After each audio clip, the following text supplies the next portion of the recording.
Bonjour à tous, bienvenue dans le numéro 32 de la saison 4 de l'hebdo des Airbag Package. Enfin un hebdo qui tombe le vendredi, ça faisait presque un mois que c'était pas arrivé, beaucoup de sorties évidemment, autant dire qu'on va démarrer tout de suite avec les sorties de la semaine. Et on démarre tout de suite avec un jeu pour les plus jeunes qui s'appelle le Lococotte. Le Lococotte il est évidemment très simple, vous avez secoué la petite poule, ça vous donne un dé qui va donner un défi, dès que le défi est fait vous passez la poule au voisin et ainsi de suite. Quand la poule se met à chanter, eh bien le joueur qui est actif a perdu. Les défis sont toujours évidemment très simples, ça peut être d'aller chercher le piou-pioutin qui est quelque part ailleurs dans la salle. C'est tout simple, c'est à partir de 4 ans, c'est Lococotte. Et on continue avec Pancake Picnic, c'est un jeu à partir de 5 ans dans lequel vous allez devoir nourrir des animaux avec des pancakes. Tous les animaux adorent les pancakes évidemment. Comment ça se passe? Vous allez jeter dans la boîte des pancakes avec une contrainte qui dépend de l'animal que vous avez tiré. Par exemple, si vous avez tiré une taupe, vous jouez avec un œil fermé, si vous avez tiré un manchot, vous jouez avec la mauvaise main, et ainsi de suite, c'est Pancake Picnic. Et on continue avec une aiguille dans une botte de foin. Dans une aiguille dans une botte de foin, vous avez un hamster dont le sac a été déchiré, il a perdu différents éléments de nourriture, donc vous allez les chercher dans la botte de foin, donc en retournant les cartes et en les faisant voler avec la fourche. Vous allez essayer de nourrir tous les animaux que vous pouvez nourrir, et puis quand vous trouvez l'aiguille, vous pouvez refermer le panier et il arrête de fuir. C'est une aiguille dans une botte de foin. Et on continue avec Déroule Monstre. Dans Déroule Monstre, vous êtes un monstre qui va dérouler du papier toilette en essayant de faire la plus longue ligne continue possible de papier toilette, sachant que les autres joueurs vont essayer de venir vous embêter, notamment en venant déchirer votre papier toilette à certains endroits. Celui qui a la plus longue ligne gagne la partie, c'est Déroule Monstre. Et on continue avec Echo. Echo, c'est un jeu de cartes de défausse, vous allez devoir vous défausser de vos cartes le plus vite possible. Le principe est très simple, à chaque tour vous jouez une carte qui donne la contrainte pour la carte suivante. Si la carte que vous avez jouée est paire, il va falloir jouer une carte plus petite. Si elle est impaire, il va falloir jouer une carte plus grande, sachant qu'à tout moment, n'importe quel joueur peut jouer une carte miroir. Par exemple, si vous avez joué le 24, n'importe quel joueur peut jouer le 42, ou inversement.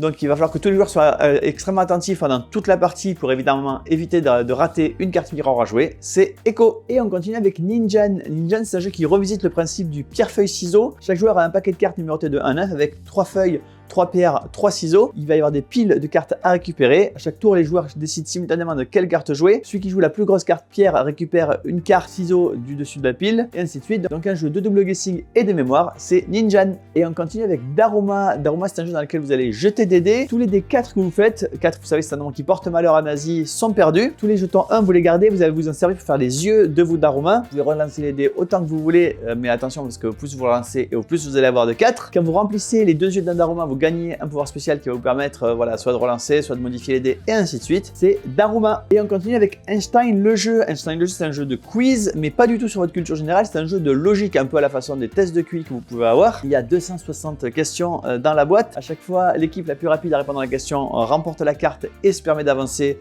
sur le plateau. C'est Einstein le jeu. Et on continue avec un nouveau jeu qui se joue avec des briques Lego qui s'appelle Monkey Palace. Monkey Palace, c'est un jeu dans lequel vous allez créer des escaliers qui vont grimper, donc créer une espèce de palais en 3 dimensions sur le plateau. À chaque tour, vous allez jouer une carte qui va vous dire d'où doit partir votre escalier, de quel type de couleur. Puis vous allez monter, marquer des points en fonction de la hauteur à laquelle vous êtes arrivé, et puis récupérer de nouvelles briques Lego qui vont vous permettre d'avancer, de construire de plus en plus d'arches. C'est Monkey Palace. Et on continue avec Yaksa. Yaksa, c'est un jeu dans lequel vous allez construire une pyramide avec des cubes de couleurs. À chaque tour, vous allez sélectionner dans le marché une carte qui va vous permettre d'avoir des cubes de couleurs. Puis vous allez positionner ces cubes sur une pyramide. Alors au début, vous allez poser 4 cubes au premier étage. Puis dès qu'il y a 2 cubes côte à côte, vous allez pouvoir créer un étage supplémentaire en reposant un cube dessus, sachant que vous ne pouvez poser un cube que si vous avez un cube de la même couleur en dessous. Donc si vous avez un cube noir et un cube rouge, vous pouvez poser soit un cube noir, soit un cube rouge. L'objectif évidemment, c'est d'avoir la pyramide terminée le plus vite possible. C'est Yaksa. Et on continue avec un autre jeu abstrait de Joël et Raphaël Escalante qui s'appelle Xok. Xok, c'est un jeu d'affrontement à 2 joueurs dans lequel vous avez 10 poissons et des requins, petits et grands. L'objectif est de créer des bancs de poissons, mais sachant que l'autre joueur peut jouer un requin. Le requin va manger un poisson sur lequel il se positionne, mais également un autre poisson si c'est un petit requin, voire 2 autres poissons si c'est un gros requin. Le premier qui arrive à créer un groupe connecté de 10 poissons remporte la partie. C'est Xok. Et on continue avec Moving Day. Vous le savez peut-être, le 1er juillet au Canada, c'est le jour national du déménagement. Il y a même une époque où, par la loi,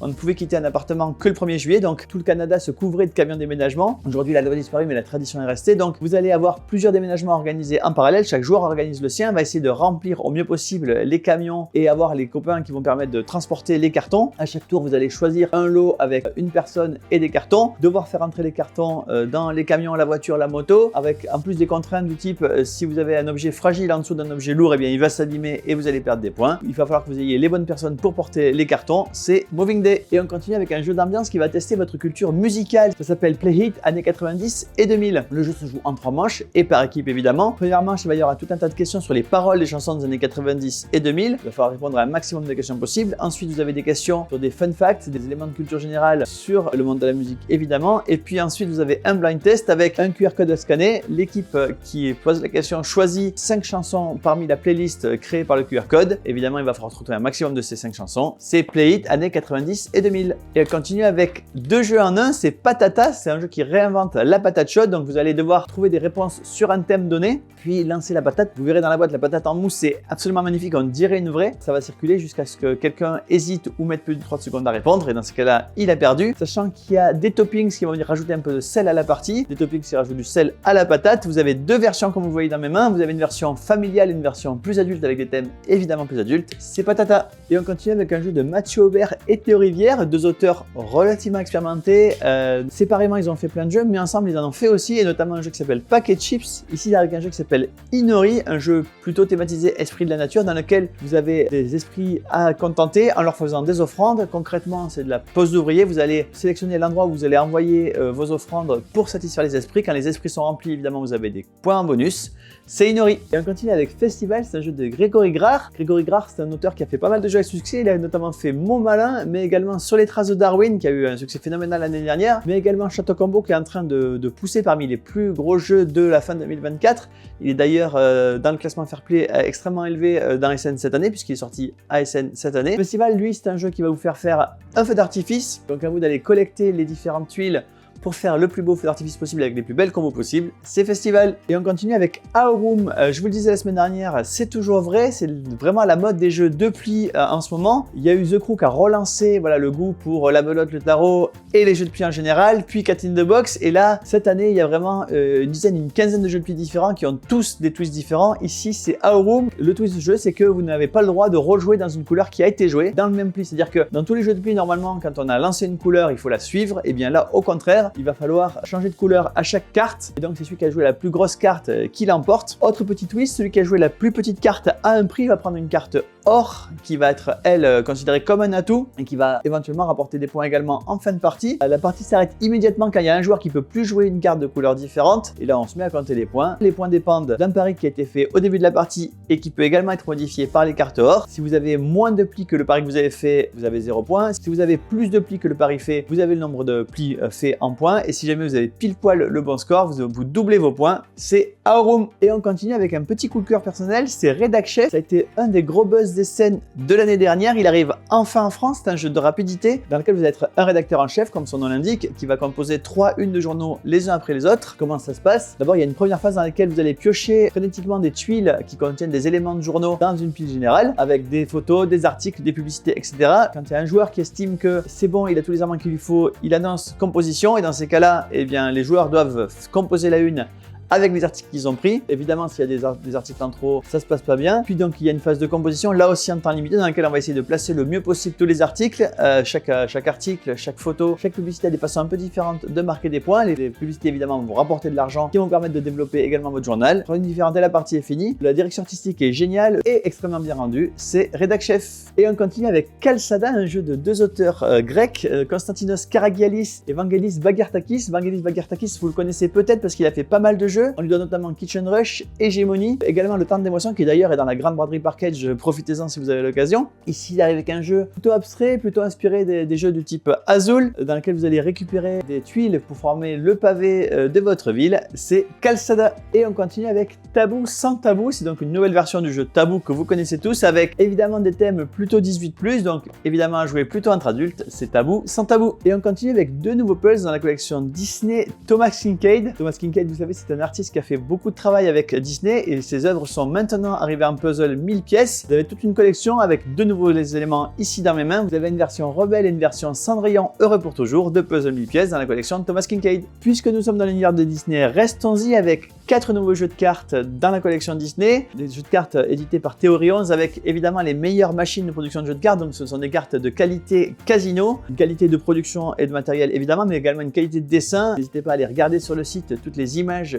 qu'il y a sur ces cartes, c'est assez magnifique. Vous avez 4 thèmes, vous avez l'étrange Noël de Mr. Jack, vous avez le Roi Lion, Stitch et Alice au Pays des Merveilles, 4 nouveaux jeux de cartes qui rejoignent donc la collection des jeux de cartes classiques de Theory 11. On continue avec une nouvelle édition de Survive the Island. Ce jeu c'est appelé The Island, c'est appelé Survive, voilà qu'il arrive sous le nom de Survive the Island dans une nouvelle version édition 2024. C'est toujours pour autant le même jeu, de 2 à 4 joueurs dans lequel vous allez devoir sauver un maximum de vos pions qui sont dans une île qui est en train de s'effondrer, donc attention, beaucoup vont se faire dévorer par les monstres. Dans cette édition, il y a 2 nouveaux monstres, notamment les kaiju qui ne figuraient pas dans l'édition initiale, et puis un bonheur n'arrive jamais seul, avec la nouvelle édition revisitée, vous avez également un goodie spécial pour les 6 premiers qui commanderont leur Survive the Island chez Parkage. C'est un goodie qui s'appelle BFF, vous avez 2 nouveaux pions qui vont devoir être sauvés ensemble ou pas du tout.